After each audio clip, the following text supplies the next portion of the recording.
The Time Machine by H.G. Wells, Chapter 6.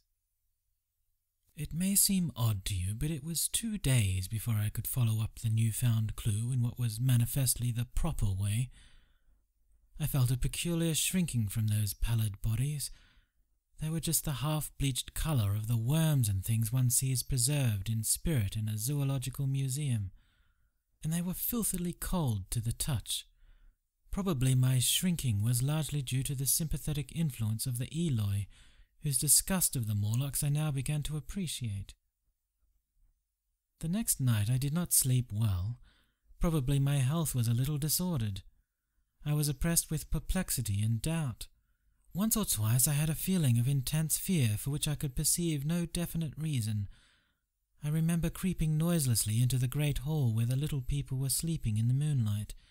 That night Weena was among them, and feeling reassured by their presence.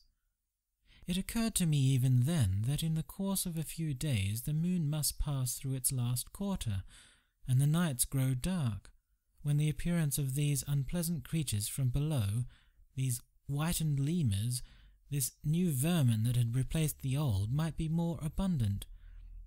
And on both these days I had the restless feeling of one who shirks an inevitable duty. I felt assured that the time machine was only to be recovered by boldly penetrating these underground mysteries, yet I could not face the mystery. If only I had had a companion it would have been different, but I was so horribly alone, and even to clamber down into the darkness of the well appalled me.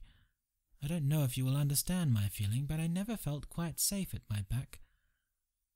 It was this restlessness, this insecurity perhaps, that drove me further and further afield in my exploring expeditions, going to the southwestward towards the rising country that is now called Combe Wood.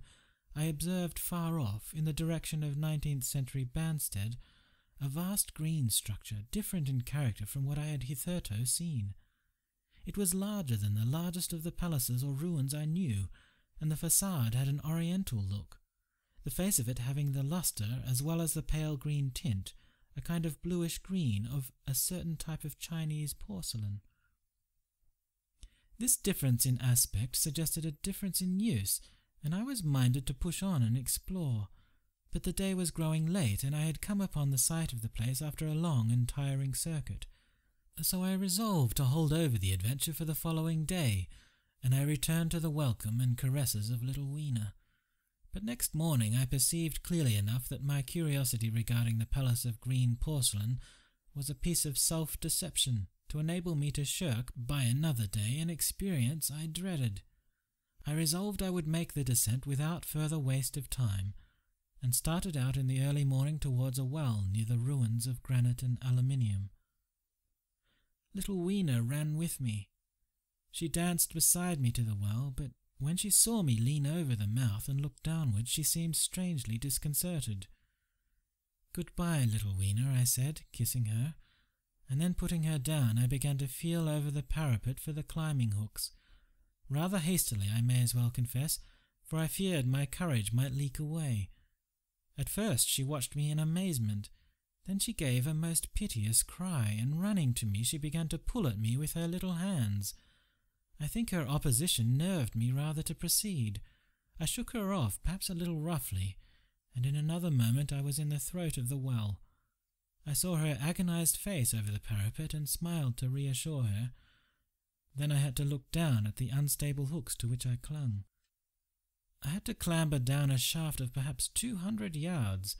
The descent was effected by means of metallic bars projecting from the sides of the well, and these being adapted to the needs of a creature much smaller and lighter than myself, I was speedily cramped and fatigued by the descent.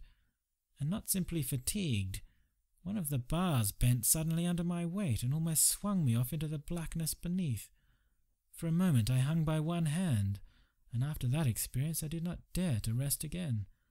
Though my arms and back were presently acutely painful, I went on clambering down the sheer descent with as quick a motion as possible. Glancing upward I saw the aperture, a small blue disc, in which a star was visible, while little Weena's head showed as a round black projection. The thudding sound of a machine below grew louder and more oppressive. Everything save that little disc above was profoundly dark, and when I looked up again, Weena had disappeared. I was in an agony of discomfort. I had some thought of trying to go up the shaft again and leave the underworld alone, but even while I turned this over in my mind, I continued to descend. At last, with intense relief, I saw dimly coming up a foot to the right of me a slender loophole in the wall. Swinging myself in, I found it was the aperture of a narrow horizontal tunnel in which I could lie down and rest. It was not too soon. My arms ached, my back was cramped, and I was trembling with the prolonged terror of a fall. Besides this, the unbroken darkness had had a distressing effect upon my eyes. The air was full of the throb and hum of machinery pumping air down the shaft. I do not know how long I lay. I was roused by a soft hand touching my face. Starting up in the darkness, I snatched at my matches, and hastily striking one, I saw 3 stooping white creatures similar to the one I had seen above ground in the ruin, hastily retreating before the light. Living as they did in what appeared to me impenetrable darkness, their eyes were abnormally large and sensitive, just as are the pupils of the abysmal fishes, and they reflected the light in the same way. I have no doubt they could see me in the rayless obscurity, and they did not seem to have any fear of me apart from the light. But so soon as I struck a match in order to see them, they fled incontinently, vanishing into dark gutters and tunnels from which their eyes glared at me in the strangest fashion. I tried to call to them, but the language they had was apparently different from that of the overworld people, so that I was needs left to my own unaided efforts, and the thought of flight before exploration was even then in my mind. But I said to myself, "You are in for it now," and feeling my way along the tunnel, I found the noise of machinery grow louder. Presently the walls fell away from me, and I came to a large open space, and striking another match, saw that I had entered a vast arched cavern, which stretched into utter darkness beyond the range of my light. The view I had of it was as much as one could see in the burning of a match. Necessarily my memory is vague. Great shapes like big machines rose out of the dimness, and cast grotesque black shadows in which dim spectral Morlocks sheltered from the glare. The place, by the by, was very stuffy and oppressive, and the faint halitus of freshly shed blood was in the air. Some way down the central vista was a little table of white metal, laid with what seemed a meal. The Morlocks, at any rate, were carnivorous. Even at the time I remember wondering what large animal could have survived to furnish the red joint I saw. It was all very indistinct. The heavy smell, the big unmeaning shapes, the obscene figures lurking in the shadows, and only waiting for the darkness to come at me again. Then the match burned down and stung my fingers, and fell, a wriggling red spot in the blackness. I have thought since how particularly ill-equipped I was for such an experience. When I had started with the time machine, I had started with the absurd assumption that the men of the future would certainly be infinitely ahead of ourselves in all their appliances. I had come without arms, without medicine, without anything to smoke. At times I missed tobacco frightfully, even without enough matches. If only I had thought of a kodak, I could have flashed that glimpse of the underworld in a second and examined it at leisure. But, as it was, I stood there with only the weapons and the powers that nature had endowed me with, hands, feet, and teeth, these and 4 safety matches that still remained to me.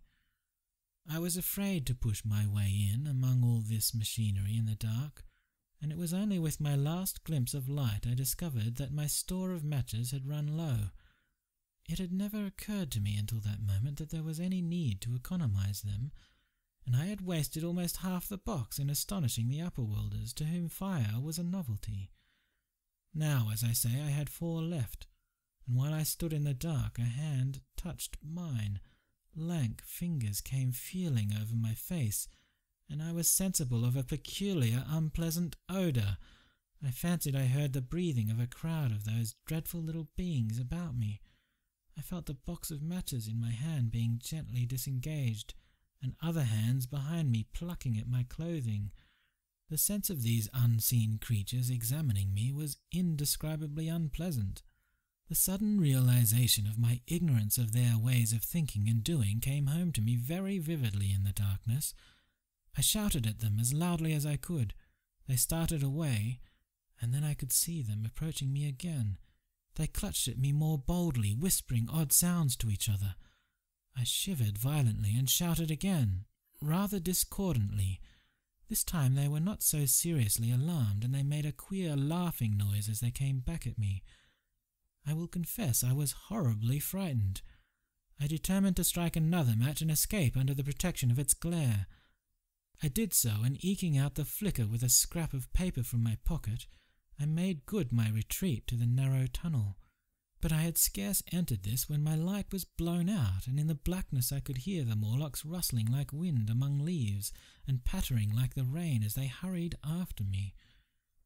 In a moment I was clutched by several hands, and there was no mistaking that they were trying to hold me back. I struck another light and waved it in their dazzled faces. You can scarce imagine how nauseatingly inhuman they looked. Those pale, chinless faces and great, lidless, pinkish-grey eyes, as they stared in their blindness and bewilderment. But I did not stay to look, I promise you. I retreated again, and when my second match had ended, I struck my third. It had almost burned through when I reached the opening into the shaft. I lay down on the edge, for the throb of the great pump below made me giddy. Then I felt sideways for the projecting hooks, and as I did so my feet were grasped from behind, and I was violently tugged backwards.